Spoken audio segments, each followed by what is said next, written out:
É com muita satisfação que eu apresento a mesa de hoje do Congresso 2020 da Associação Brasileira de Literatura Comparada. Meu nome é Adalto Locatelli Taufer, sou professor da Universidade Federal do Rio Grande do Sul e vou mediar, com muita alegria, a mesa de hoje intitulada O Mês da Gripe e seus Efeitos. Antes de começar a saudar os participantes, eu gostaria de ler um pequeno texto em homenagem a todos os professores, porque hoje é o nosso dia. Na verdade, eu não acredito muito em datas, eu acho que todos os dias são dias de todos e de todas, mas no momento em que os professores sofrem tanto ataque, de todos os lados, eu acho que a gente não pode deixar uma data como essa passar em branco. Então, eu vou ler um pequeno texto em homenagem a todos os professores de todos os segmentos que eu fiz para compartilhar com vocês. Se chama Uma Linda Escolha. Quem escolhe ser professor, escolhe porque acredita que o conhecimento deve ser compartilhado, difundido, propagado. Afinal, o saber liberta. Quem escolhe ser professor, escolhe porque acredita que, com seu trabalho, possa contribuir para a constituição de uma sociedade mais inclusiva e plural, menos segregadora e desigual. Quem escolhe ser professor, escolhe porque, seja por crença, seja por ingenuidade, enxerga no trabalho docente uma possibilidade de salvação de si, dos outros, de ambos. Quem escolhe ser professor, escolhe porque utopicamente crê que todos devem ser iguais e se sentirem representados todos os dias, nos mais distintos lugares, nas mais diversas situações. Quem escolhe ser professor, escolhe porque entende que sua luta não é para angariar benefícios próprios. Sua árdua e cotidiana batalha, todavia, é para dar vez e voz a quem menos ou quase nada tem. Hoje e sempre, quem escolhe ser professor deverá fazê-lo com a plena consciência de que essa escolha implica um ato de fé. Fé na vida, fé no homem, fé no que virá. E quem escolhe ser professor deverá ter a certeza do chumbo grosso que virá, e virá. Quando, ainda menino, tive a certeza de que queria ser professor, não tinha consciência do ato de fé que eu deveria fazer para me tornar professor. Por isso, enveredei para os caminhos da arquitetura e do direito, veredas que nunca me arrependi de ter percorrido, mas a vocação para a docência sempre me trazia a realidade como um constante chamado que eu deveria atender. Atendi e descobri o verdadeiro significado da expressão ato de fé.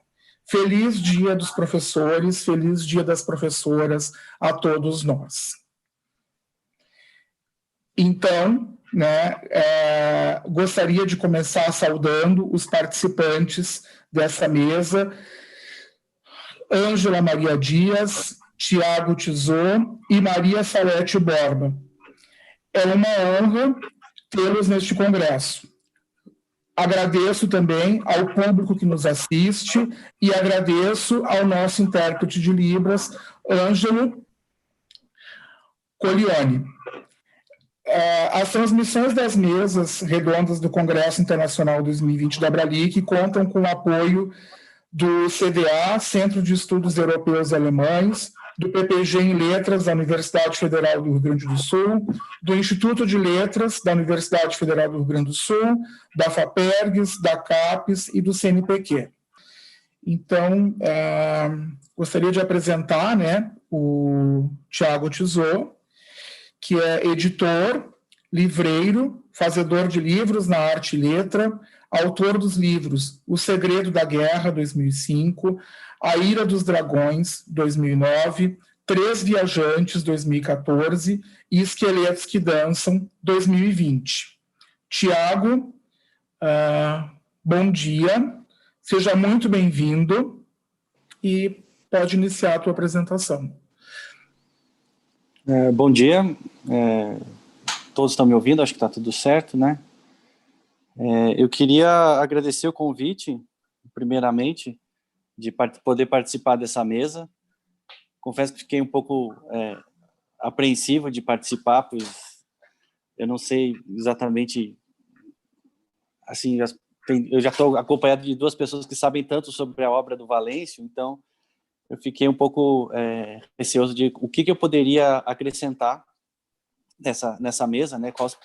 O que eu poderia dizer que elas já não soubessem e pudessem falar muito melhor do que eu.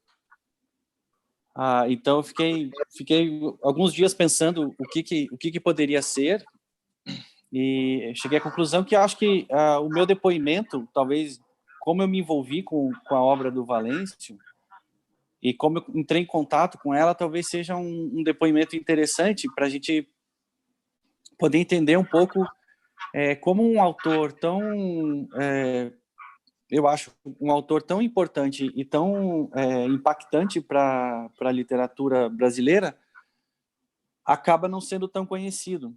Então, acho que essa minha trajetória de como eu cheguei a não conhecer nada sobre a obra do Valêncio e chegar a editar O Mês da Gripe, pode ser um pouco interessante para a gente tentar compreender um pouco por que tem algumas coisas que parece que não tem explicação, assim, que para mim é você ter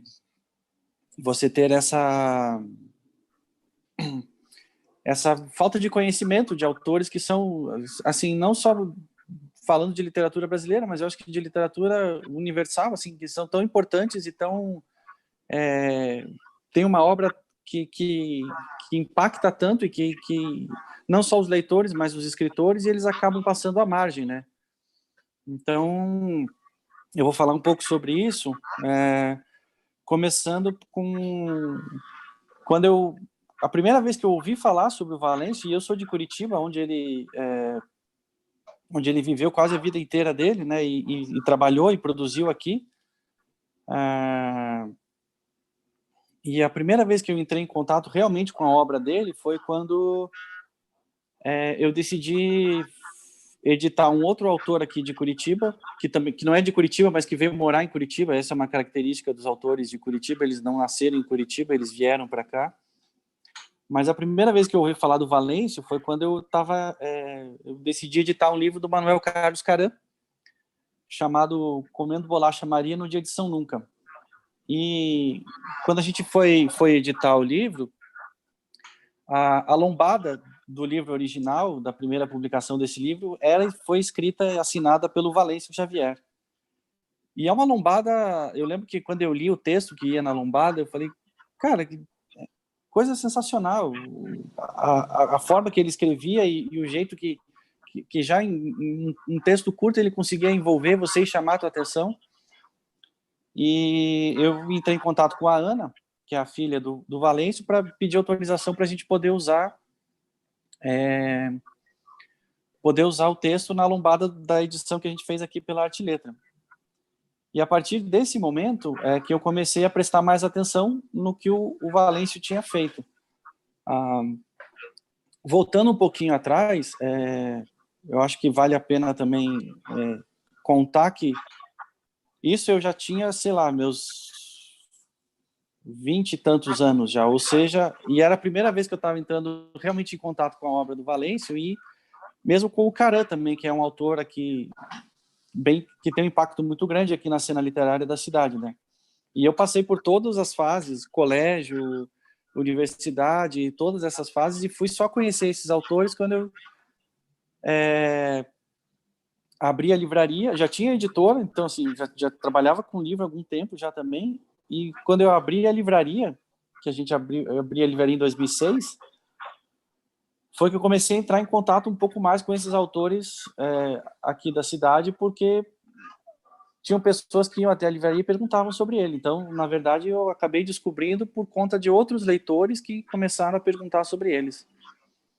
E eu sempre acho isso curioso, porque assim, minha formação foi a formação normal de qualquer pessoa, né?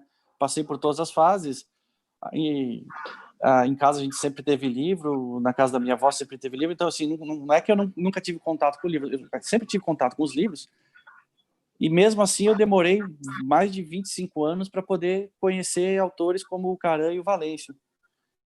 Então, isso sempre me chama a atenção, né? Aí, depois que eu tive esse breve contato com essa lombada, com essa orelha que o Valêncio fez para o livro do Caran, eu comecei a prestar mais atenção na obra dele. E eu percebi que existiam, se eu não me engano, 3 livros na época disponíveis. Era o Remembranças da Menina Morta. Não, tinham 4 livros. Morta. O Mês da Gripe e os outros livros, que era aquela coletânea da companhia, né? E tinha Crimes... Puxa vida, acho que Moda Antiga. Crimes da Moda Antiga. Obrigado. É sempre bom. Viu? A importância do professor na vida das pessoas acabou de ser demonstrada aqui. E aí eu lembro que eu conversei com a Ana sobre isso, e como todos os livros estavam em catálogo, a gente não teve nenhuma outra conversa, né? Mas à medida que os anos foram passando, e eu fui percebendo que os livros começaram a sair de catálogo, eu conversei com a Ana, primeiro porque eu tinha uma revista de literatura chamada Arte, Letra e Histórias, e eu queria publicar um conto do Valêncio na revista. Aí eu fui conversar com a Ana sobre a possibilidade da gente publicar um conto dele. E eu lembro que nessa época já estava mais difícil de encontrar os livros do Valêncio.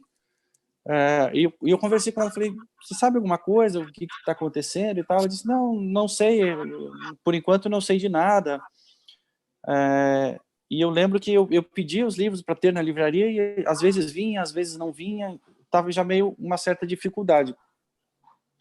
E o tempo foi passando até que chegou uma hora que você não encontrava mais livro nenhum dele. O único livro que eu tinha na livraria disponível era um livro que foi uma edição que ele tinha, que era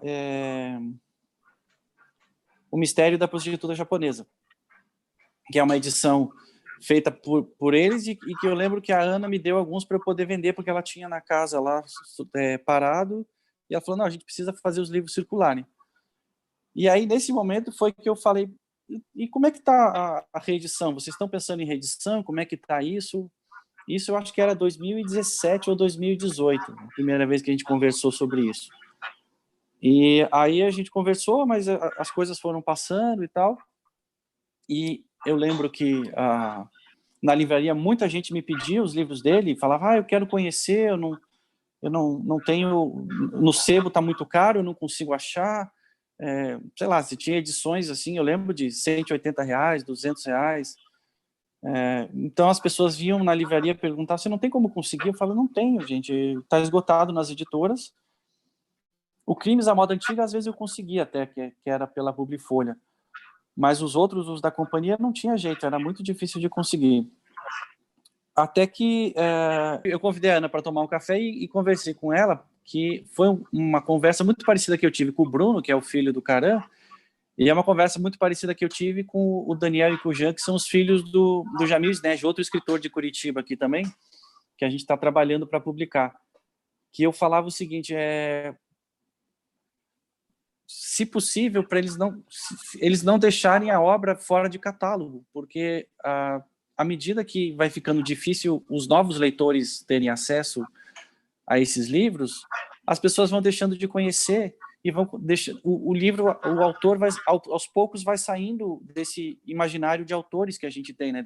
Dessa galeria de autores que a gente tem, e a obra começa a ficar esquecida. Então, eu falei para ela que eu sei que às vezes não depende só dela, às vezes às vezes não são só os herdeiros que podem tomar essa decisão, mas que se fosse possível, se eles pudessem fazer um esforço para não deixar o livro cair no esquecimento, né? E a obra toda dele cair junto, porque é um autor muito importante e as pessoas ainda têm interesse e iam atrás. E eu via que a cada ano que passava, o interesse ia diminuindo por falta de acesso a essas obras, né? Porque os livros era difícil de você conseguir. Então, mesmo um professor ou alguém de uma oficina literária, se fosse pedir para, vamos falar sobre o mês da gripe, os alunos iam falar, professor, eu não consigo encontrar esse livro. Então, você não teria nem como trabalhar o livro em sala de aula, porque os alunos não teriam acesso ao livro, né? Então, isso vai ficando difícil. E ela, na hora, ela concordou e falou, não, eu acho que sim, vamos publicar, como é que a gente pode publicar de novo, né? Eu falei, ó, se você quiser, a minha editora está de portas abertas, a gente pode publicar a hora que você quiser. Aí ela falou, tá, e qual que você gostaria de publicar? Daí eu falei, o Beijo da Gripe, eu acho é o mais interessante. Eu acho que é o mais impactante, é o que as pessoas, assim, eu acho que eu lembro que era o livro que mais pediam e mais comentavam, então, de todos que ele escreveu, era o livro que eles mais, as pessoas mais pediam. Então, a gente decidiu isso, acho que foi começo de 2019, e a ideia era publicar em 2019 mesmo, mas aí as coisas não são tão simples assim para você poder publicar o livro, né? E a gente acabou publicando, até tem gente que acha que a gente, é uma publicação de oportunidade por conta de tudo que a gente está vivendo, a gente resolveu publicar o livro agora. Na verdade, era um projeto muito antigo, de 2 anos atrás, e a previsão era para ser publicado em maio desse ano, mas como a gente teve que fechar a editora e tudo aqui, por conta do Covid, a gente até atrasou um pouco, era para ter sido publicado antes, mas então, assim, nunca foi uma publicação de oportunidade, foi uma publicação pelo valor literário da obra e pela importância que ela tem, né? Mas aí, a partir do momento que a gente decidiu publicar, a gente fez eu tive que conversar primeiro, na verdade não foi, aí eu só auxiliei, mas a Ana conversou com a companhia, que era quem detinha os direitos, para ver se eles tinham interesse de publicar, como é que estava isso. A gente resolveu todas as questões de contrato, enfim, todas as questões burocráticas, o que leva um tempinho, né? Mas depois que isso tudo estava pronto, a conversa que a gente teve foi de como seria a publicação, né? De como trabalhar essa obra de novo. E a Ana me trouxe o exemplar original, que saiu em 1981, e na hora que eu vi, que eu bati o olho, eu falei para ela, acho que a gente tem que publicar exatamente como foi. Não dá para mexer em nada, porque tudo faz parte da composição do livro, né? As imagens, os textos, a posição de cada uma, a paginação, você não tem como mexer em tudo isso. E a obra, ela é uma coisa só, tanto texto, imagem, quanto a diagramação, composição. A única coisa que a gente pode fazer é replicar isso, não tem como mexer. Aí ela perguntou, você vai querer publicar tudo junto? Eu falei, não, eu acho que você não pode juntar vários livros. Cada livro tem uma proposta e tem um objetivo de se manter como uma obra individual, né? Claro que existem casos e às vezes por outras razões, mas assim, se você pode só publicar os livros separados e não aglutinar todos em uma coletânea, eu acho que você tem que preservar isso, tem que preservar a força da obra, né? A força do livro. Então, não teve muito mistério, assim, para mim sempre ficou muito claro que a gente deveria fazer uma edição igual à edição original, porque foi a intenção que ele teve quando fez aquele livro, né? A única coisa que a gente alterou foi a capa. A gente fez uma capa nova, um pouco por conta estamos fazendo uma edição e um pouco de orgulho nosso de ter uma edição um pouco com a nossa cara também, mas respeitando toda a ideia original, né? E um pouco para marcar que é uma nova edição também. Então, a publicação foi a parte de decisões e de como fazer foi muito simples, porque a partir do momento que você respeita a intenção do autor e de tudo que ele desejava, é muito fácil, você acaba não tendo que tomar decisão quase nenhuma, né? Você só acata o que já foi decidido lá há 40 anos atrás. E eu lembro que, só para encerrar, uma das coisas que me chamou mais atenção nesse livro foi que eu lembro que quando eu recebi eu recebi o material para a gente fazer a última revisão antes de ir para a publicação. Eu estava em casa, fechado, fazia mais de um mês já, sem sair, sem vir aqui na loja, e revisando as provas do livro, que falava exatamente da mesma situação que a gente estava passando. Assim, era muito impressionante você ler o que o Valêncio escreveu há 40 anos atrás, sobre uma coisa que aconteceu há 100 anos atrás, e você estava vivendo aquilo na tua realidade, aquilo fazia parte do cotidiano, assim, todas as precauções, os avisos que ele coloca de não se aglomerar, de que o cinema está fechado, de que o governo dizia que não tinha morto, mas tinha gente morrendo a toda hora. Então era muito... e não só isso, mas ele usa a questão da guerra também, entra e fala um pouco de intolerância, fala um pouco desse comportamento extremista que a gente está tendo. Então, foi muito impressionante esse primeiro momento de revisar o livro, estando na situação que o livro descrevia, assim, quase igual. E depois o livro foi todo montado aqui na gráfica da editora mesmo, né? Então a gente montou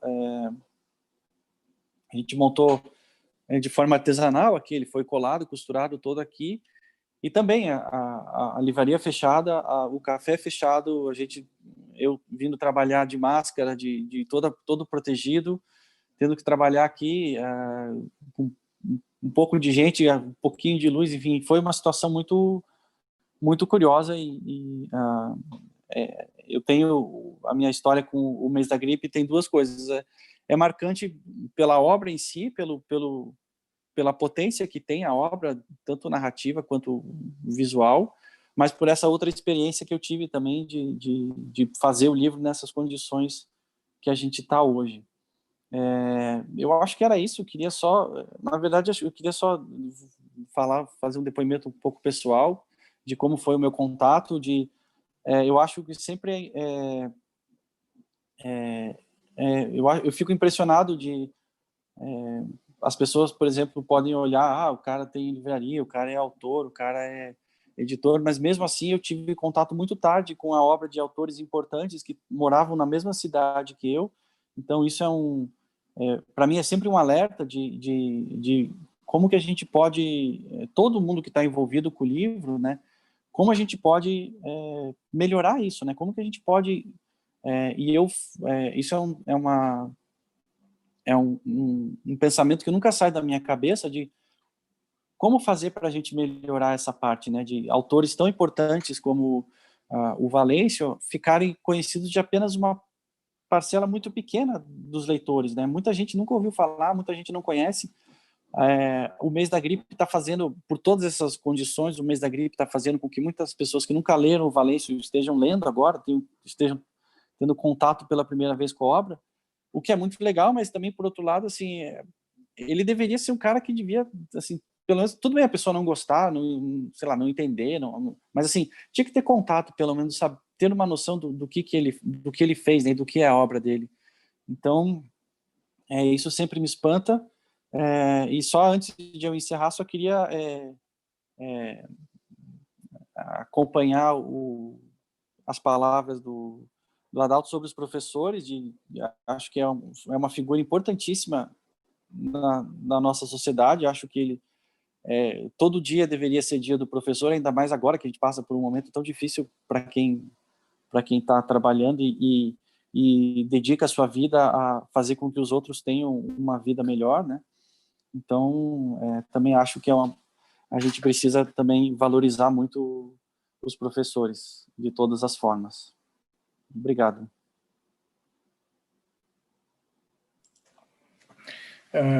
Tiago, então, muito obrigado, né, pela tua apresentação, por toda a explanação a respeito dessa nova publicação do mês da gripe, a importância, né, dessa obra em todo esse cenário pelo qual estamos passando, né, nesse ano, pela reedição do livro, né, num cenário tão parecido, com aquele descrito no livro do Valêncio, pela contextualização, né, e as explicações a respeito da atualidade da obra, e, por fim, né, por essa tua fala tão importante em relação ao trabalho e ao ofício, né, dos professores. Então, muito obrigado em nome de toda a Abralic. Eu vou passar agora novamente a palavra para a professora Ângela e vou reapresentá-la para aqueles que entraram um pouquinho depois lá no YouTube. Então, eu vou fazer dessa forma, né, como se nós estivéssemos conhecendo, para quem não conhece, a professora Ângela agora na sua apresentação aqui. Então, Ângela Maria Dias é professora titular de Literatura Brasileira e Literatura Comparada na Universidade Federal Fluminense, ensaísta, crítica literária e pesquisadora do CNPq, além de vários artigos em periódicos especializados e da organização de coletâneas de ensaios, publicou A Forma da Emoção, Nelson Rodrigues e o Melodrama, em 2013, Valêncio Xavier, o Minotauro Multimídia, em 2016, organizou as coletâneas Cena de Arte e Ficção, Teatralidades Contemporâneas, 2015, com Paula Granadel, e Atores em Cena, o Público e Privado na Literatura Brasileira Contemporânea, 2017, com Stefânia Chiarelli. Atualmente trabalha com ficções performáticas na literatura e em outras artes, com ênfase em sintomas da distopia contemporânea, como o ceticismo, a violência e o cinismo. Professora Ângela, pode dar início à sua apresentação.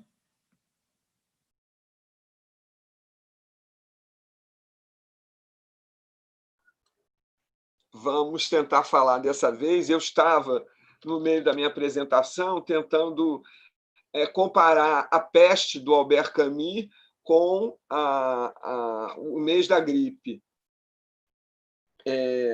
Então, o romance do Albert Camus, né, criador do Homem Revoltado, ele vai falar da peste do ponto de vista da revolta e da preocupação em fazer o testemunho do que tinha sido necessário realizar contra o terror e a sua arma infatigável.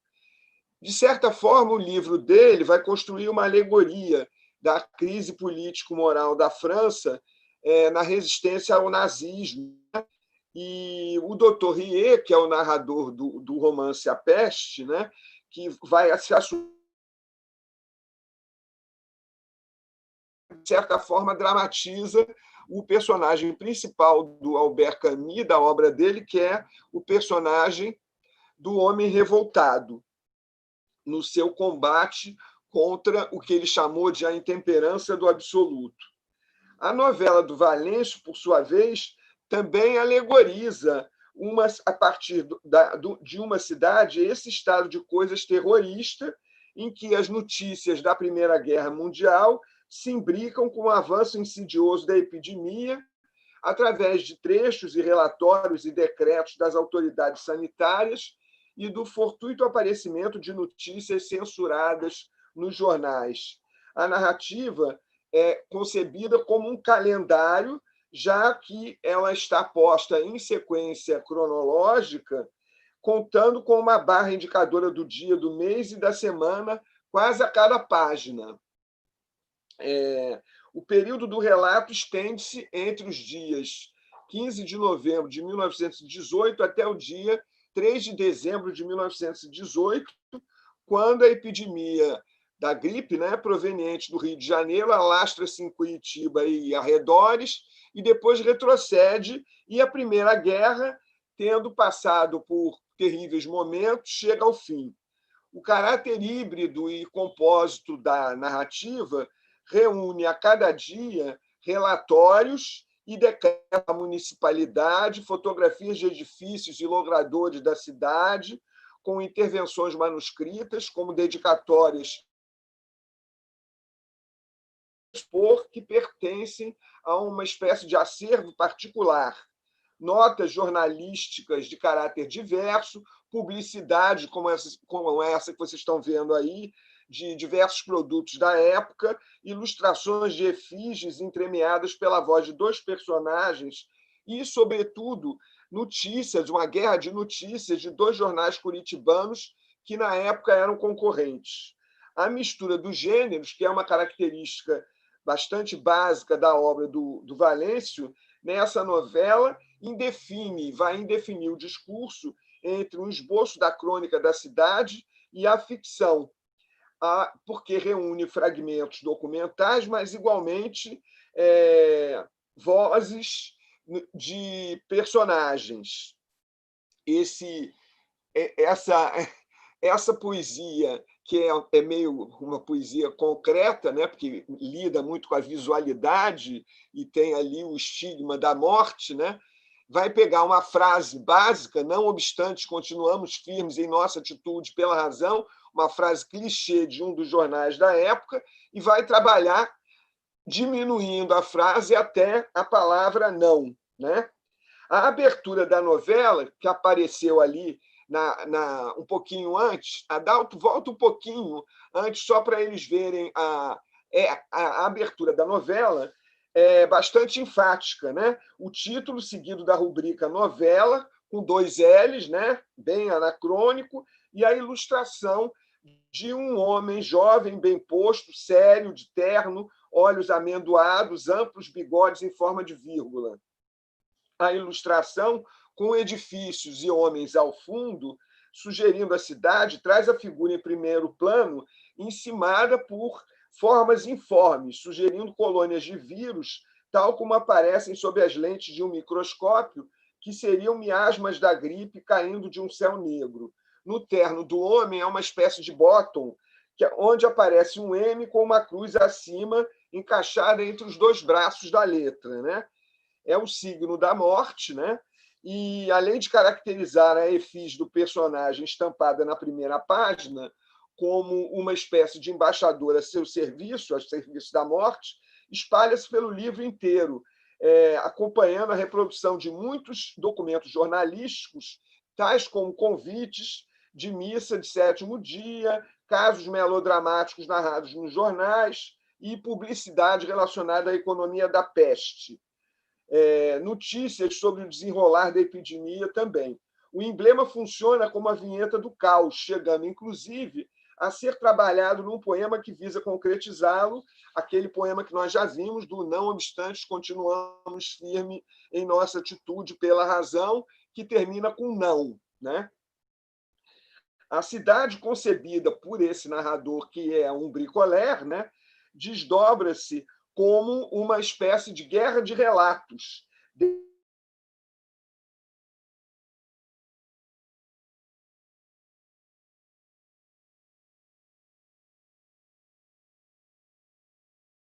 A Primeira Guerra, até os mais diversificados casos que abrangem a perseguição aos alemães e a eclosão de violências em cadeia, também despertadas pela xenofobia.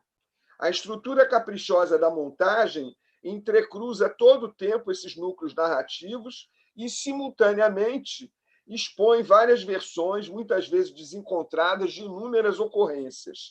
A narrativa dos assassinatos em série, cometidos por um alucinado no hospício, desenvolvida em terceira pessoa pelo narrador bricoleur, por exemplo, diverge bastante nos 2 relatos jornalísticos que a reportam. Existem 2 outros personagens. A Dona Lúcia, que é uma senhora que vai narrar sobre a peste nos anos de 1976, 1977. É uma velha sobrevivente. E essa questão aí dos 2 convites para a missa é exatamente, de certa forma, reportam a confusão da Dona Lúcia na lembrança da morte dessa moça, que foi uma moça que morreu da peste, mas é a moça que foi, de certa forma, violentada pelo personagem do Mister Morte, que é uma alter ego do autor, em bodes expiatórios do flagelo, e prisões injustificadas, declarações revanchistas, denúncias jornalísticas enraivecidas, quer dizer, um coquetel de malvadezas, né? De qualquer maneira, há também uma espécie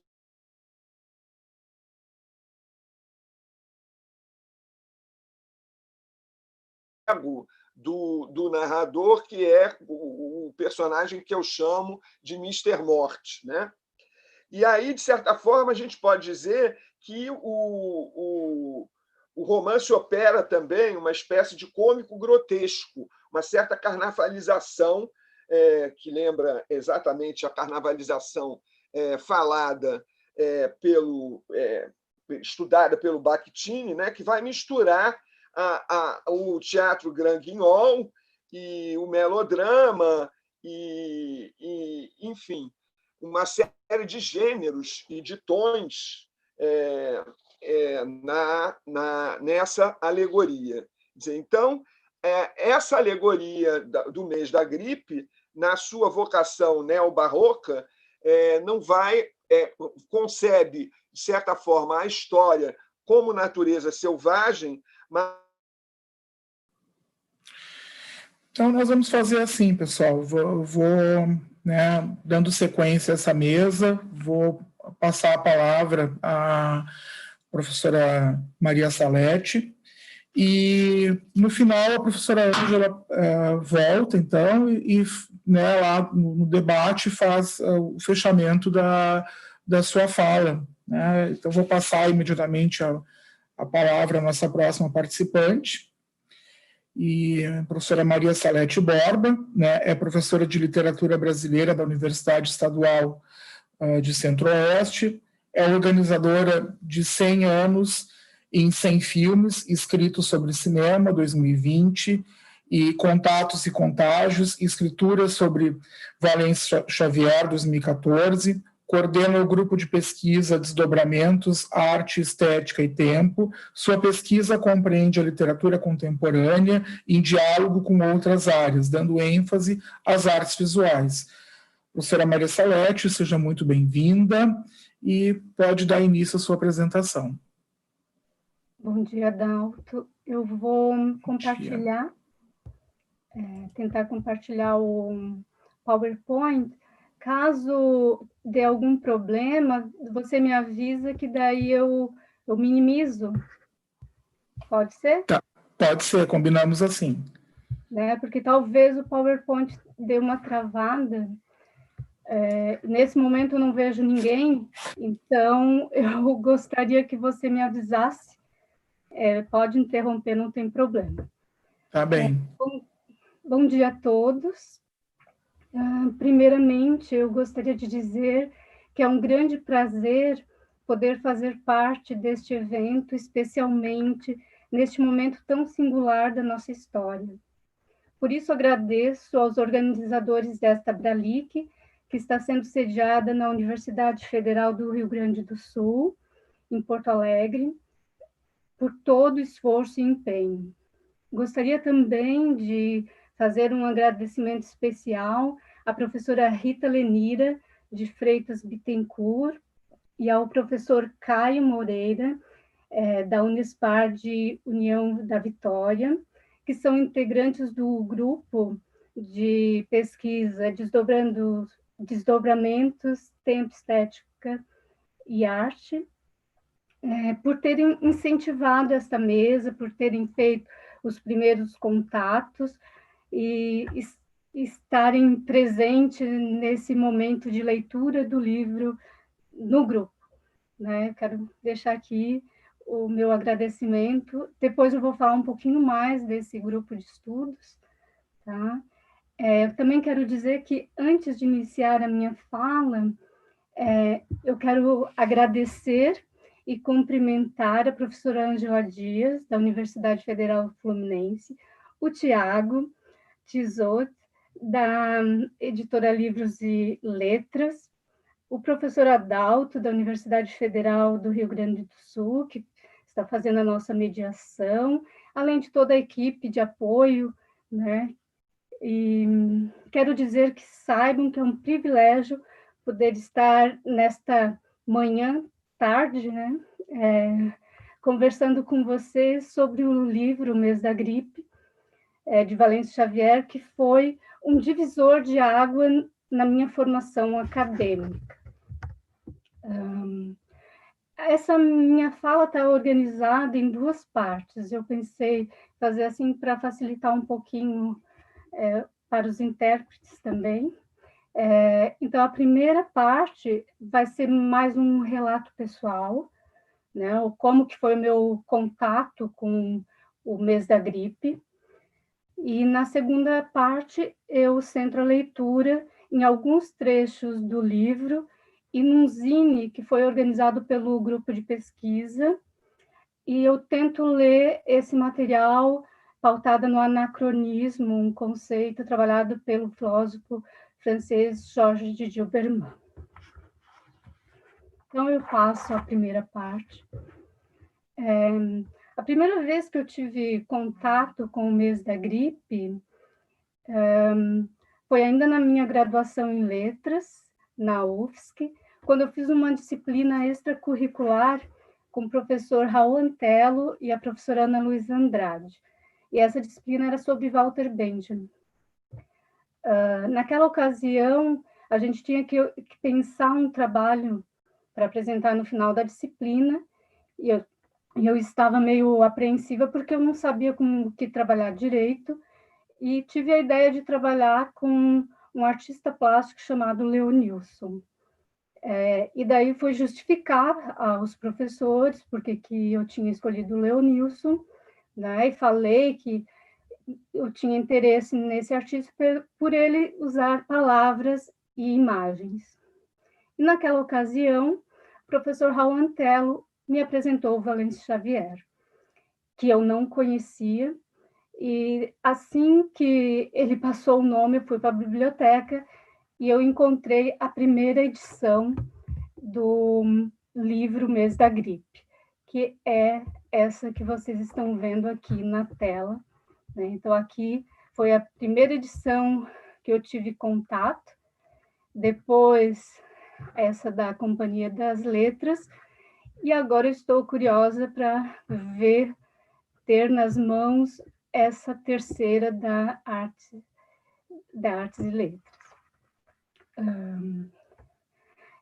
Então, depois de ter esse primeiro contato com o livro, uma longa pesquisa teve início. Então, resumidamente, vou falar, eu fiz uma dissertação, uma tese, um doutorado sanduíche, um pós-doc, além de artigos e livros e cursos sobre Valêncio Xavier, não especificamente sobre o mês da gripe, mas sobre a obra do Valêncio Xavier. Por isso, quero registrar aqui, no dia de hoje, que coincidentemente é o dia de comemoração do Dia dos Professores, a minha gratidão a todos esses professores que fizeram parte da minha formação, assim como meus colegas, os meus alunos, né? E, em especial, a minha mãe, que foi minha primeira professora, o professor Raul Antelo, que sempre me incentivou e esteve do meu lado ao longo desses anos, né? Então, deixo aqui meu agradecimento, minha emoção.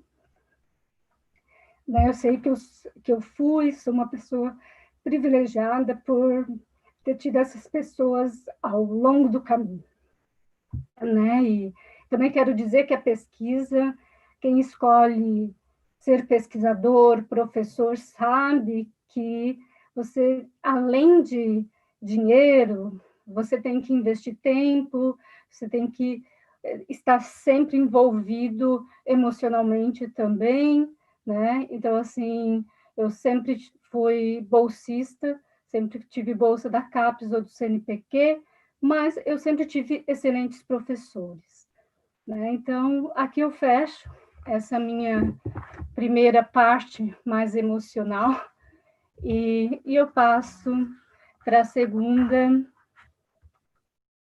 A minha tela não está compartilhada? Oh, desculpem. Não está. Se tu quiser me enviar por e-mail, se não conseguir compartilhar, eu tento compartilhar por aqui. Mas vocês estão me ouvindo? Ouvindo, sim, a gente te ouve e te vê, mas os slides não estão compartilhados. Mas deixa que eu vejo aqui. Não, agora foi? Agora sim. Que pena. Deixa eu passar então rapidinho aqui.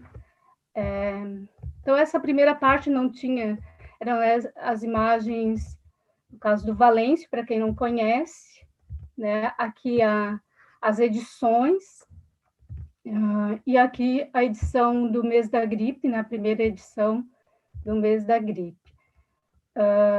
Aqui eu tenho um slide que eu coloco os títulos da minha dissertação, da tese, o link do grupo, né, do nosso grupo de pesquisa, e aqui as capas dos livros que eu organizei, Contatos e Contágios, todos eles pela editora da UFSC.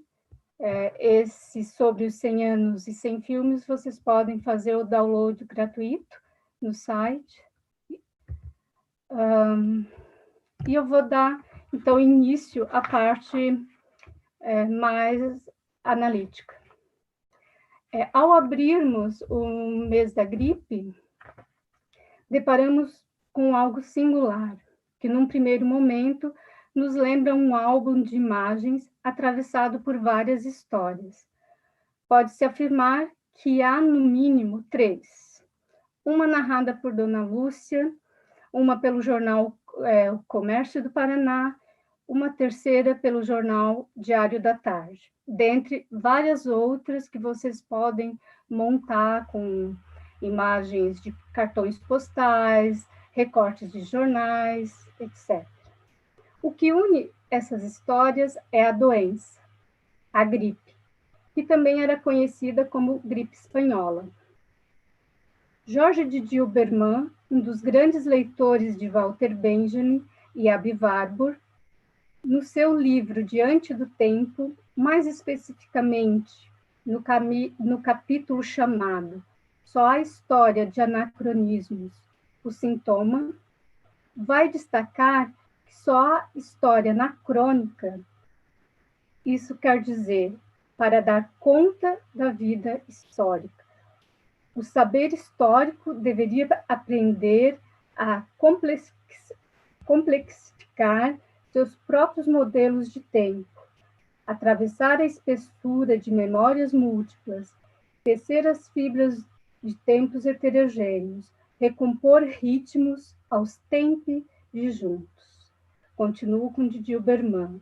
Quero dizer, ao menos, que o objeto cronológico não é pensável senão em contrarritmo anacrônico.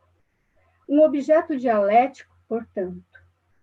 Na sequência, o filósofo francês fala sobre a complexidade da palavra sintoma e o que essa palavra implica, chegando à conclusão de que essa noção denota, no mínimo, um duplo paradoxo visual e temporal. O paradoxo visual é o da aparição. Um sintoma aparece, um sintoma sobrevém. A esse título, ele interrompe o curso normal das coisas, segundo uma lei tão soberana quanto subterrânea, que resiste à observação trivial. O que a imagem sintoma interrompe não é senão o curso da representação. Quanto ao paradoxo temporal, reconhecemos o do anacronismo. Um sintoma nunca sobrevém ao momento certo. Ele surge sempre a contratempo, tal como uma antiga doença que volta a importunar nosso presente. O que o sintoma tempo interrompe nada mais é do que o curso da história cronológica. Portanto, a partir dos apontamentos e dos estudos de Dilberman sobre o anacronismo, passamos a leitura de alguns fragmentos do mês da gripe. Chama atenção para o título, aqui vocês, não sei se vocês conseguem seguir o meu cursor. A palavra mês, escrita com Z, e gripe, com 2 P's, assim como a palavra novela, com 2 L's, eis os primeiros sinais revelados pela ortografia antiga das palavras, que nos remetem diretamente para o início do século XX, mais especificamente para meados de outubro a 3 de dezembro de 1918. No entanto, outros exemplos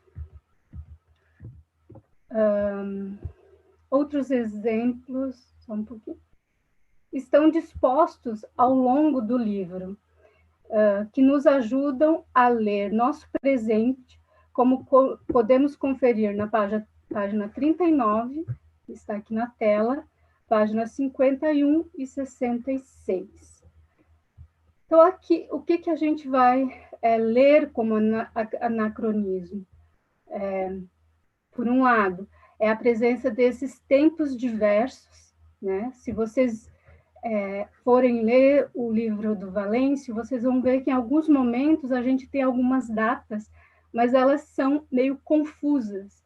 Então, nós temos 1918, nós temos 1976, nós temos datas, dias das semanas, né, que pode ser de qualquer mês, de qualquer ano. Então, essa confusão, esse anacronismo temporal é o que vai fazer com que o passado retorne no presente, né? Esse livro foi lido pelo grupo de estudos Desdobramentos e nós resolvemos, a partir da análise desses fragmentos, né, como vocês podem ver na página 51, vocês vão também ter o anacronismo por essas diversas vozes. Então, vocês vão ver depoimentos contraditórios, por exemplo, do jornal Comércio do Paraná, o do Diário da Tarde. Eles vão dar informações distintas para os leitores. Então, a gente foi trabalhando essas questões que são levantadas pela montagem, né, pela união de imagens diversas, de cartões postais, jornais, almanacs, e que vai nos aproximar, por sinal, do cinema. Mas, ao mesmo tempo, a gente resolveu fazer uma produção, né, coletiva. Esse grupo é um grupo que a gente trabalha já há alguns anos, eu e a professora Silvia, e o que a gente tenta é ler ficção com a teoria, né? Então, a gente já leu alguns autores, e esse ano a gente leu Wilson Bueno, e nós resolvemos fazer um zine em homenagem ao Wilson Bueno. Aqui a gente tem um zine pequenininho, né, que foi o primeiro feito coletivamente, e a gente resolveu, depois de lançar o zine sobre o Bueno, fazer em homenagem ao Valêncio Xavier, né?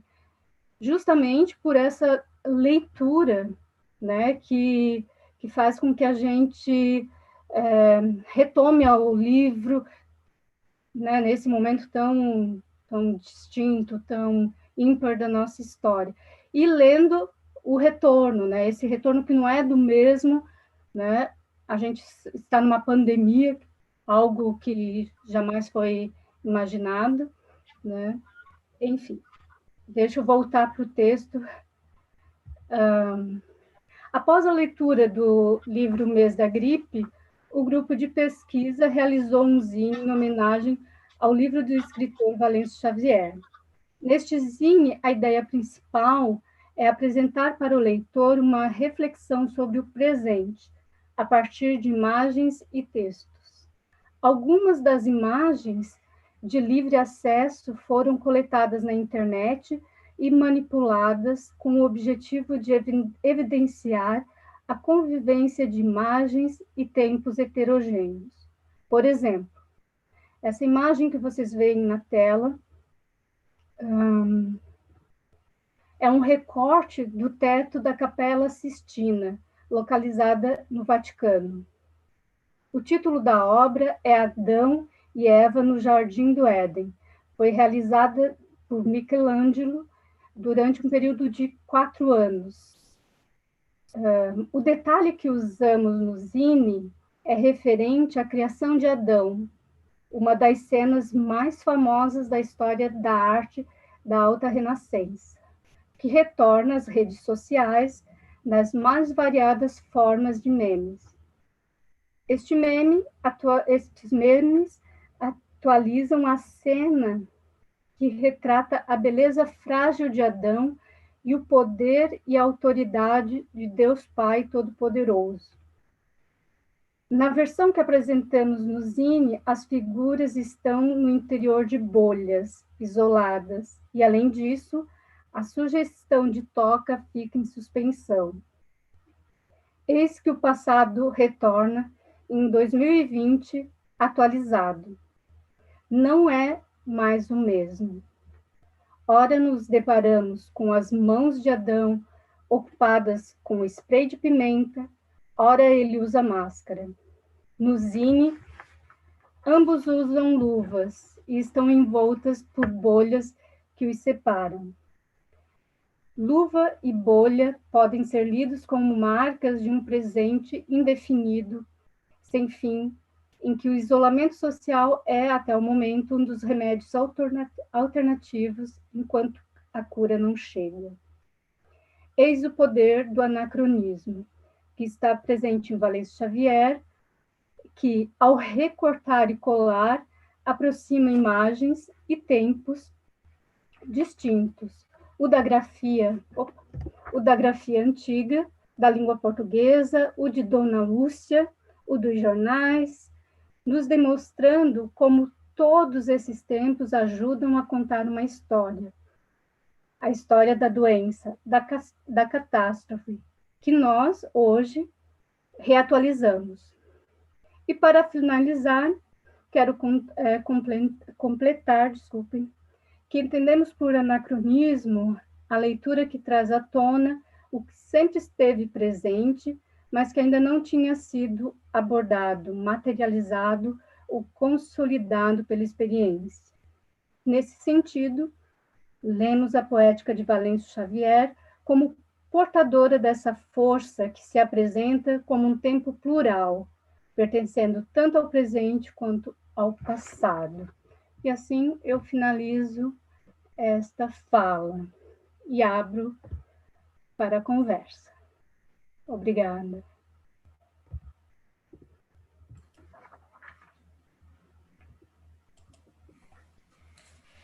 Então, professora Maria Salete, muito obrigado pela sua apresentação, né, por esse depoimento tão emocionado e tão contundente, né, do início da apresentação, pela tua relação com a obra de Valêncio Xavier e a importância, né, da pesquisa e do teu processo, né, de pesquisa do que envolve a obra O Mês da Gripe e os escritos de Xavier. Gostaria também, né, antes de nós iniciarmos o debate, né, perguntar à professora Ângela se ela gostaria de fazer alguma consideração, já que a sua fala foi um pouco prejudicada, né, em função de algum problema de conexão. Então, antes da gente ir para as perguntas, professora Ângela, abrimos esse espaço para que a senhora possa concluir, então, a sua fala no momento anterior. Oi, Adalto, eu nem sei onde é que travou, porque depois eu tive que desligar o computador, foi uma confusão danada por causa da internet, né? Foram nos 5 minutos finais ali que teve um probleminha de conexão. Pois é. Aí, enfim, eu vou só concluir, dizer que, de fato, né, o Valêncio, tendo feito essa obra anacrônica, como a Salete estava dizendo, de tempos plurais, de certa forma, alegoriza o nosso presente, né? E a alegoria da catástrofe, a alegoria da peste, de certa forma, é bastante alusiva à nossa situação contemporânea, né? A situação da política brasileira e a situação da pandemia pela qual passamos, né? Quer dizer, a história como natureza selvagem, né? Escrita tão bem pelo Walter Benjamin na alegoria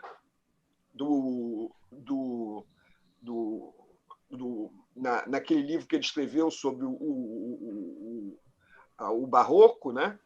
E o drama barroco alemão, é a natureza selvagem, nesse momento pelo qual passamos, e tende a se repetir. Na realidade, agora, cá entre nós, se repete como farsa para nós. É isso, obrigada. Muito obrigado, professora Ângela, pela conclusão. Acredito que agora, né, nós possamos passar diretamente, né, ao debate a respeito dessa mesa tão importante nesse momento, nesse cenário tão obscuro, né, pelo qual estamos passando. A pergunta que eu tinha para fazer, na verdade, é mais no direcionamento do que a professora Ângela acabou de concluir, né? Mas eu vou dar uma olhada aqui no chat no YouTube, ver se nós temos alguma pergunta antes de fazer a pergunta propriamente que eu tenho para todos os integrantes da mesa. Só um minutinho, por favor.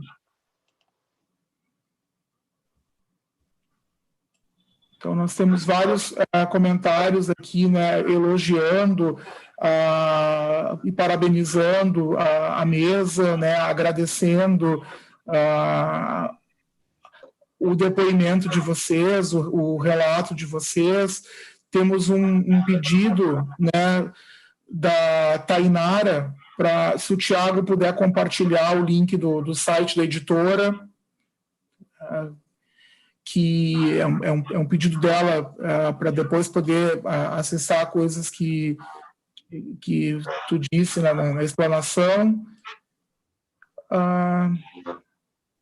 Deixa eu ver, não temos mais várias pessoas parabenizando, né, a fala de todos, e não temos nenhuma pergunta. Eu então vou fazer a pergunta que eu tinha pensado, né, a partir das falas de vocês.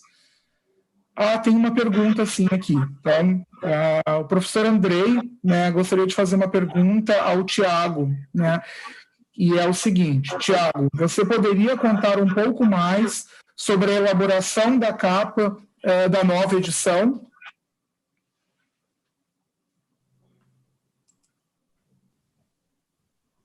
O Tiago está com o microfone mudo. Eu acho que agora eu coloquei já. Acho que agora está funcionando já. Tu conseguiu ouvir a minha pergunta, Tiago? Sim, ouvi sim. Tua câmera está fechada também. Eu estou tentando ligar ela, mas ela não está funcionando, não sei o que é. Agora foi. Agora funcionou. Então tá. Sobre a capa do livro, né? A capa foi feita pelo meu sócio, o Frederico, que por acaso é meu irmão também. A gente tem uma editora bem familiar. Meu pai e minha mãe ajudam a fazer os livros, eles colam e costuram os livros, então a gente acaba fazendo tudo, é quase uma reunião de família para fazer os livros. E a capa, na verdade, foi ideia dele, assim, eu passei todo o material para ele deu uma olhada no original, viu os livros e concebeu da forma, daí tantos detalhes, assim, eu não sei, a única coisa que o que eu sei mesmo foi isso, assim, que ele se baseou eu suspeito que ele tenha feito, ele falou, ele deve ter visto essa ideia que já foi falada de que existem várias narrativas e vários personagens que compõem essa narrativa maior, né, que é o que o livro trata, e acho que ele tentou retratar isso com várias figuras. Ele pegou várias figuras que talvez, não sei se ele chegou a pensar em representar elas, de essa é a Dona Lúcia, esse é o louco do hospício, enfim, eu não sei se ele chegou nesse ponto, mas a sensação que eu tenho é que a capa que tem essas várias figuras é exatamente essa narrativa com várias personagens e várias histórias que correlacionam para tentar não, que formam uma história maior na nossa mente, né? Eu acho que a capa passa um pouco por isso aí.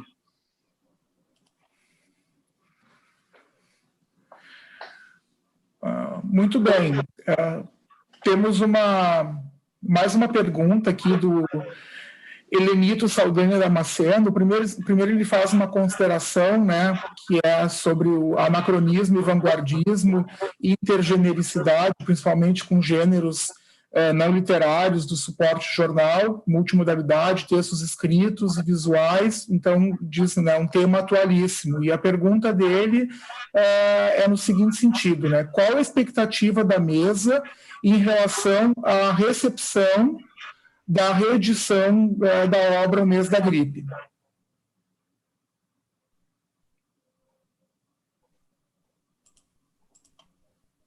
Bem, eu posso dizer que, em primeiro lugar, eu acho que depende um pouco da publicidade. As pessoas têm que saber que O Mês da Gripe foi reeditado, porque se souberem e se a coisa circular, se a notícia circular, certamente vai ser bem sucedido, porque um dos romances que tem mais vendido atualmente é A Peste, do Albert Camus. Existem outros também sobre essa questão de pandemia. Eu soube ontem por um amigo que a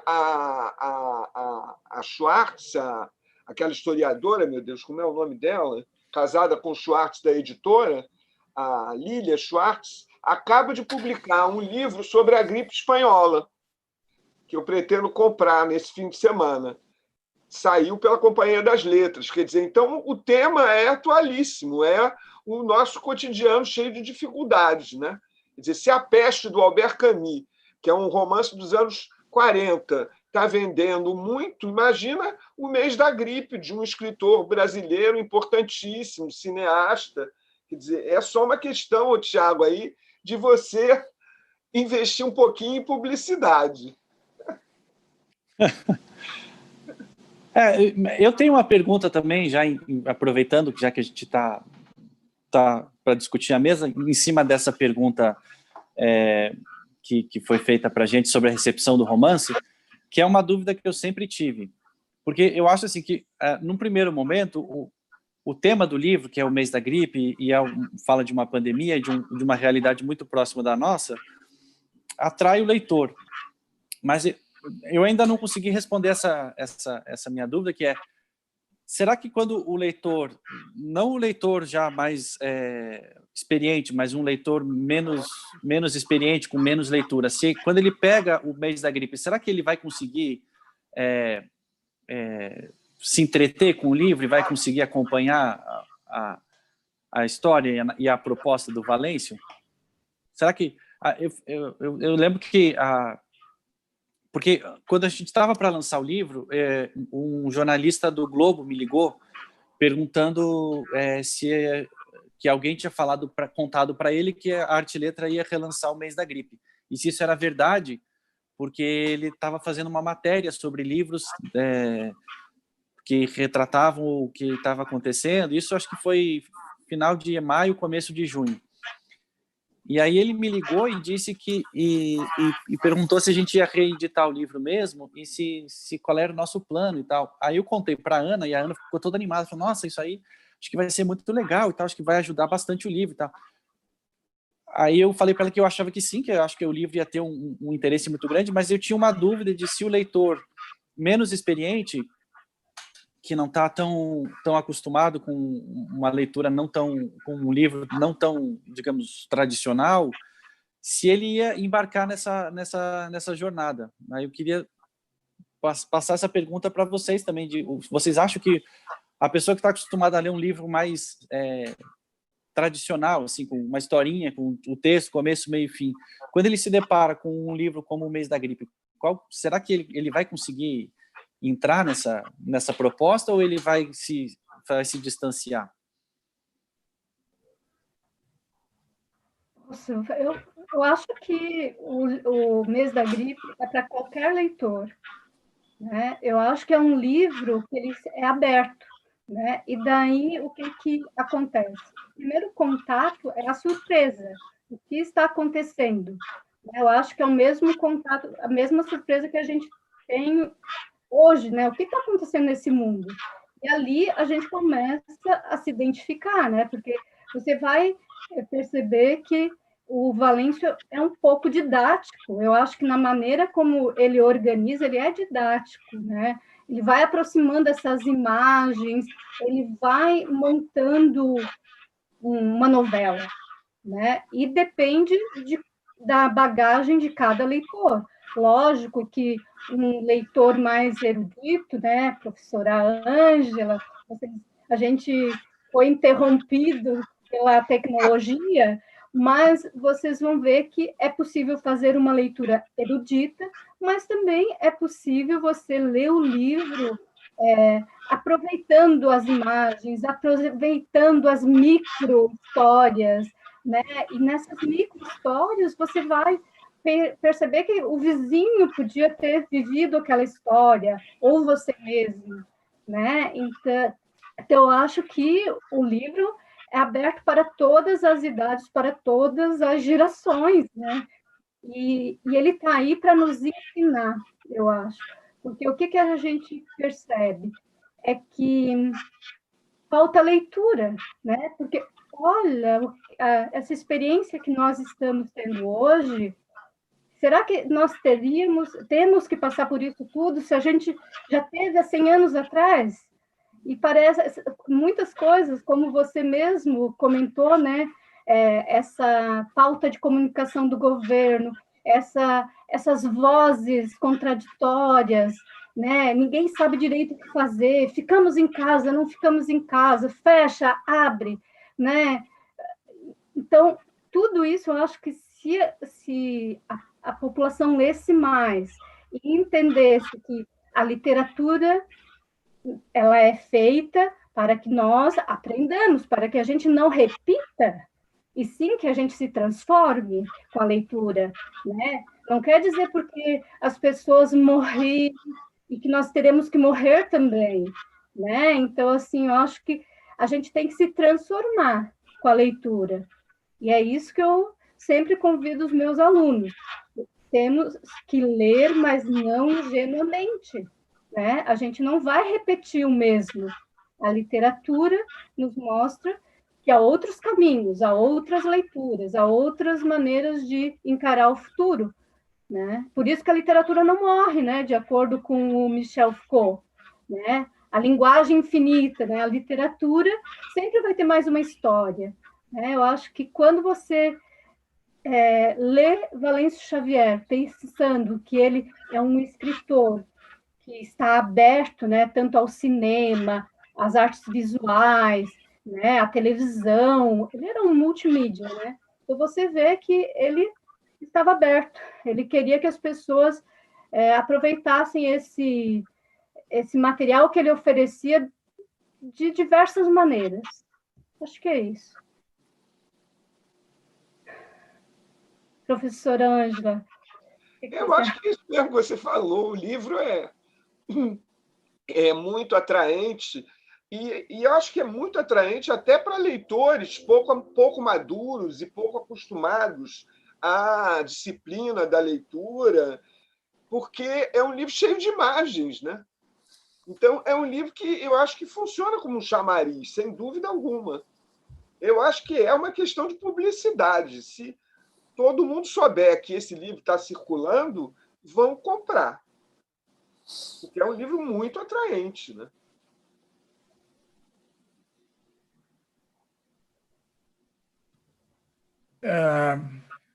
Muito obrigado pelas respostas, né, pelas considerações, por essa linda defesa da literatura. A professora Maria Salete é emocionante. Não tem como a gente não se emocionar e não se arrepiar, né, nesses tempos tão obscurantistas, né, como a gente vive, alguém fazendo uma defesa tão linda da literatura como essa que foi feita agora, né? Eu me sinto muito contemplado assim pela fala de todos vocês e sobretudo por essa defesa, né, por esse amor ao livro, à leitura, né, e à literatura.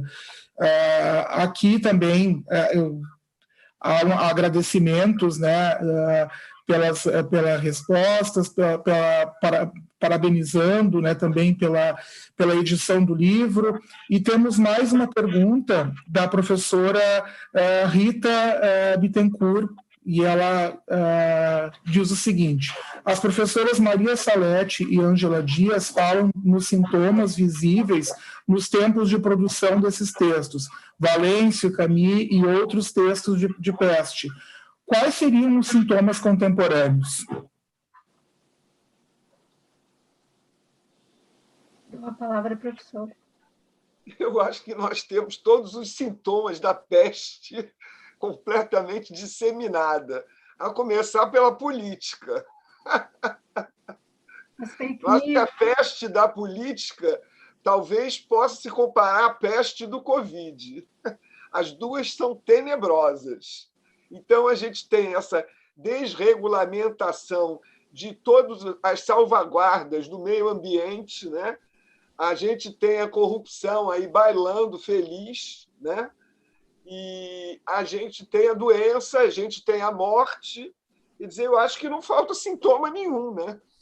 A gente tem o desespero das pessoas com medo de pegar a doença e tem, sobretudo, o medo do contágio social. Quer dizer, as pessoas hoje em dia estão com medo dos seus semelhantes, né? Não pode chegar perto, 2 metros de distância. Quer dizer, é realmente uma calamidade. Nós vivemos uma catástrofe, né? Sobretudo no Brasil, farsesco do jeito que ele é, né? Eu acho que é mundial a catástrofe mesmo. Mas porque a gente sente mais aqui, né? Já que estamos aqui, né?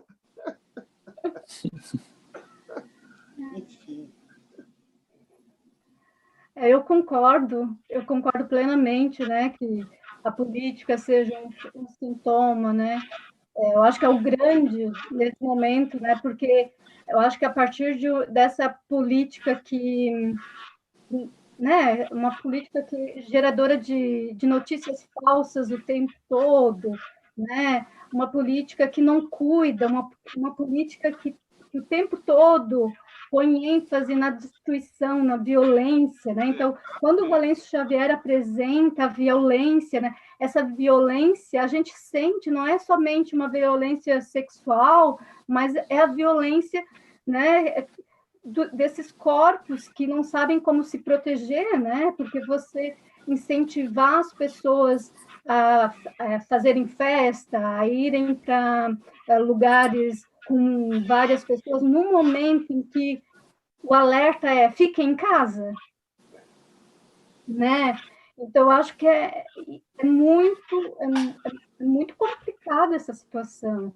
E, ao mesmo tempo, a gente, né, novamente voltando às universidades, o lugar do conhecimento, né, o lugar da pesquisa, da cura, né, vamos dizer, uma possível cura, é o lugar que a gente não tem verbas, né, que todo dia as pessoas, ao invés de darem crédito, a gente cada dia tem menos crédito, né? Ser professor, para muitas pessoas, virou algo né, inconcebível. Você é professor porque não é capaz de fazer outra coisa. Então, assim, eu digo, eu fico tão triste, por isso que eu sou realmente defensora da universidade, da escola, sabe? Porque é um direito básico de todos. Né? Eu acho que, assim, se você tem uma escola boa, a gente não precisa estar repetindo o mesmo, passar pelas mesmas situações. Né? Então, acho que temos que nos unir, né? Temos que mostrar nosso orgulho. Eu sou fruto da escola pública, né? E eu acho que temos que honrar isso, honrar a nossa palavra, né? Porque todos, quando optam por uma profissão, né, juram que vão defender. Eu tento fazer a minha parte, da minha maneira, né? E convido sempre os meus alunos, eu acho que assim, é uma maneira de ter vida também. Eu acho que quando a gente faz algo pelo outro, quando a gente faz algo, né, que possa mudar a vida de uma pessoa, eu acho que isso é importante. Então, temos que tentar contagiar, né, no bom sentido. É Foi isso. ótimo a Nena ter lembrado, porque eu também sou fruto da escola pública e gratuita. Meus pais... Qualidade. De alta qualidade. Meus pais jamais pagaram um centavo para a minha educação, desde o primário até o doutorado. Eu fiz educação pública, gratuita e de qualidade. Eu acho que por isso que eu me emociono, sabe? Nesse sentido, né, Nena, nós somos privilegiadas. Né? Sim, justamente. Porque hoje em dia a gente vê que cada dia é algo raro, mais raro, né? Então, a minha fala é emocionada, eu acho que por isso, um pouco porque eu estou longe, né, da família, longe do ninho, mas ao mesmo tempo é porque essas questões me tocam e eu fico angustiada. Ainda bem que tem o grupo de pesquisa que a gente fala, né? E aqui eu esqueci de lançar o zine do Valêncio, que a gente fez em homenagem. Então, ele está aqui. Ele é um material que tem que ser manipulado, porque dependendo de como você abre, você vai ter imagens que se tocam ou se repelem. Então, eu estou aqui manipulando aqui para vocês verem algumas das possibilidades do zine. A gente tem um grupo, o blog do grupo, que vamos disponibilizar para download. Então, desculpem se eu estou esquecendo de alguma coisa, mas eu estou tentando. Que bacana, muito bacana. Depois vocês podem aproveitar. Parabéns, que coisa linda. E você também está no nosso grupo, né, Ângela? O próximo zine estará colaborando. Enfim, eu fico muito feliz. Eu esqueci de falar o nome de todos os integrantes do grupo, mas é um grupo que a gente se encontra quinzenalmente. Eu tinha um slide com todos os nomes, eu não sei se eu cheguei a projetar, desculpe, mas é um grupo muito bom de professores, de doutorandos, de mestrandos, já tivemos alunos de iniciação científica, é um grupo que está cadastrado no CNPq, né? E a gente tem essa vontade, né, de mostrar na prática como a gente lê a literatura, né? Então, eu acho que quando a gente faz essas pequenas produções, que se você pegar, parece simples, mas eu acho que é uma tentativa, né? É uma tentativa de a gente mostrar que todo mundo pode fazer arte, todo mundo pode fazer literatura, mas tem que se dedicar, tem que ler, né? Tem que mostrar trabalho. E o grupo mostra. Sou bem orgulhosa. Agora eu passo a palavra para o Thiago, né? Desculpa, Thiago, falei demais. Não, imagina, eu só vou concordar. Eu acho que concordo com elas, com tudo que foi dito. Acho que é isso aí. Tiago, gostei muito do que você falou. Eu não quis interromper, mas assim, eu quero deixar registrado que eu queria muito ter contato com você já há algum tempo, né? Porque a Ana falava da época que estava fazendo a negociação, e sempre ela elogiou muito o cuidado, né, com que você tinha em lidar com a situação, né, com o material. Então, eu também fico muito feliz, né, pelo respeito, né, pela arte e letra, realmente colocar a mão no material e saber o valor que esse material tem, né? Então, assim que possível, eu vou ter essa edição também para minha coleção, né? E eu te agradeço por ter aceito, né? Por estar conosco nessa manhã, nessa tarde, discutindo, apresentando o livro, né? E saiba que é muito importante, eu acho, não somente para a academia, mas para as pessoas, para a população em geral, saber que o Valêncio ele continua aí, né? Ele pode ajudar ainda muita gente a se divertir, a entender um pouquinho do presente com o passado, né? Eu que agradeço, obrigado, imagina. É um prazer estar aqui e poder conversar sobre o livro e sobre todo esse processo que está sendo trabalhar com o livro nesse período.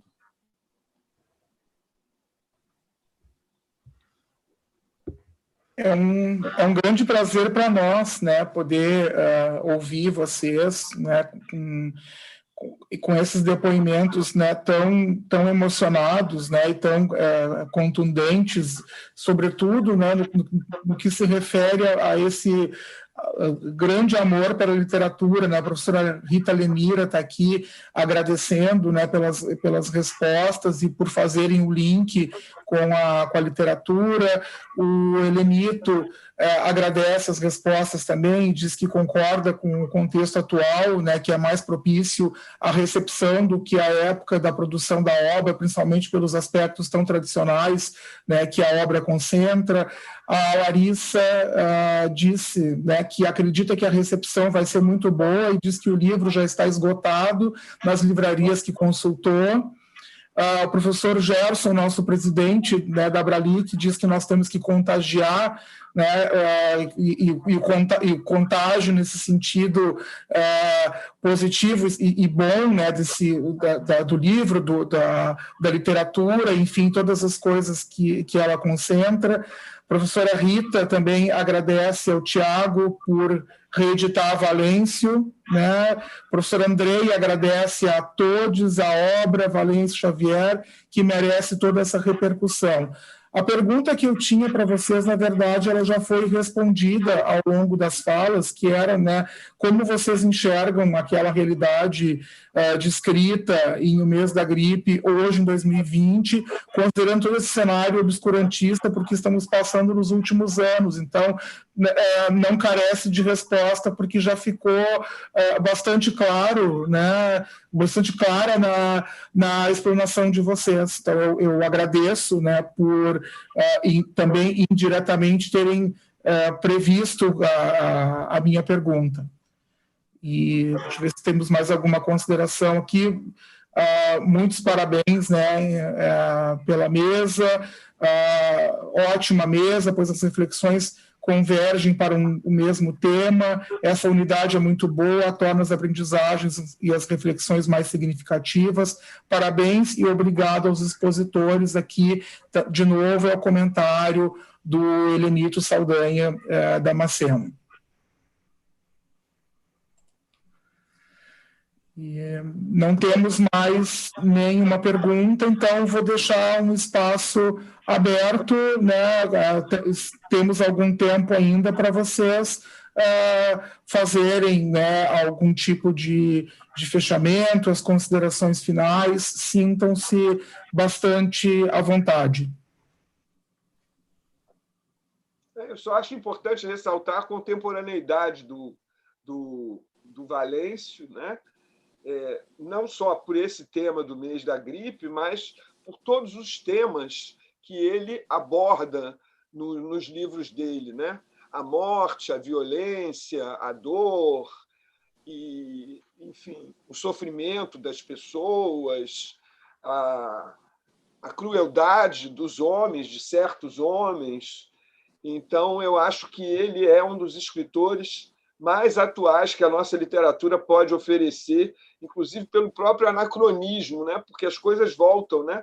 A gente estava falando da gripe espanhola de 1918, nós estamos em 2019 com outra gripe espanhola, né? Um pouquinho mais de 100 anos depois, né? Então, realmente... E dizer para o Tiago que da minha admiração por essa iniciativa e propor que, mais adiante, ele pense em outras obras, na reedição de outras obras do Valêncio, porque ele merece. É isso. Quero agradecer a vocês todos pela compreensão aí das falhas tecnológicas, mas, enfim, tecnologia é assim mesmo. Quando a gente mais precisa, não aparece. É isso. Muito obrigado. Eu só dizer que eu com certeza já penso em fazer outros livros, assim, vamos ver como é que as coisas vão caminhar mais para frente, mas se depender de mim, com certeza a gente publicaria mais livros dele, não sei se toda a obra, mas enfim, com certeza mais alguns eu gostaria muito de publicar. E é um pouco do que a professora Ângela falou, que uma vez eu estava dando uma entrevista sobre o mês da gripe, acho que foi mês passado, que me perguntaram assim, de todo o processo, qual foi a coisa mais marcante que você teve durante todo o processo de reedição? E eu falei que o que mais me marcou é que a gripe espanhola foi há mais de 100 anos, a gente está passando pelo mesmo problema, com os mesmos erros, com os mesmos defeitos. Assim, em 100 anos a gente não evoluiu nada como civilização. É impressionante as coisas os erros que aconteceram e estão se repetindo de novo, como se não tivesse passado um século. Isso é a coisa que mais me impressiona em todo o processo, foi esse, de ver que o que o Valêncio relata de coisas que aconteceram. Isso, ele estava em 1981, então não tinha como saber o que ia acontecer hoje no Brasil, e mesmo assim as coisas se repetem de novo. Então, assim, para mim o que mais me impressiona é isso, como a gente não consegue evoluir como sociedade, como civilização, e as mesmas coisas se repetem, a mesma violência, o mesmo obscurantismo, tudo está acontecendo de novo. Eu acho isso o mais impressionante de todo esse processo. Por isso é que eu digo que o Brasil é um país farsesco. Sim. O Brasil se repete como farsa.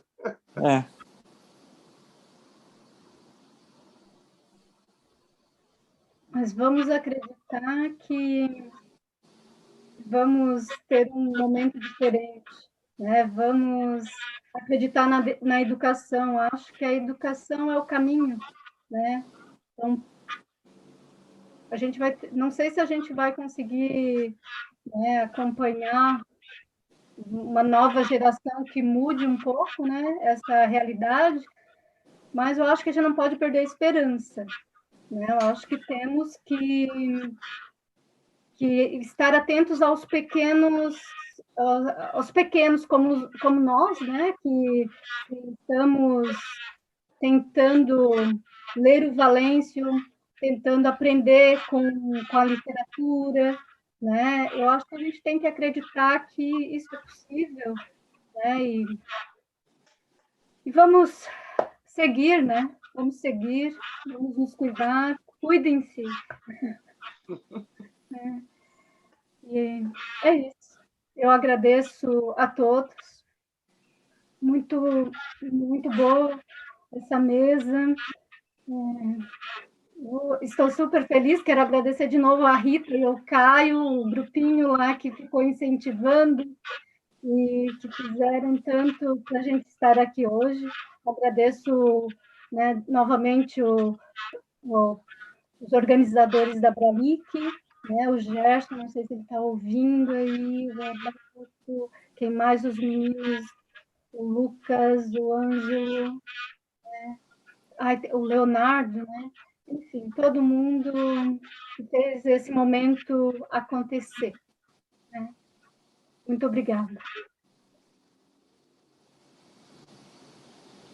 Então, gente, eu aproveito, né, os agradecimentos de vocês também para, novamente, em nome de toda a diretoria da Bralic, reiterar, né, o nosso agradecimento, né, e a nossa alegria, né, de termos tido essa mesa, né, nesta manhã. Então, agradecemos aos componentes da mesa, a todos os nossos ouvintes, aos intérpretes de Libras, né, Lucas e Ângelo, ao Bruno, que também nos auxiliou na parte técnica, ao professor Leonardo, que fez também a transmissão, né, da nossa mesa no YouTube, nos auxiliou com toda a parte antes da mesa acontecer, aos nossos patrocinadores, né, ao CDA, Centro de Estudos Europeus e Alemães, ao Programa de Pós-Graduação em Letras da Universidade Federal do Rio Grande do Sul, ao Instituto de Letras da Universidade Federal do Rio Grande do Sul,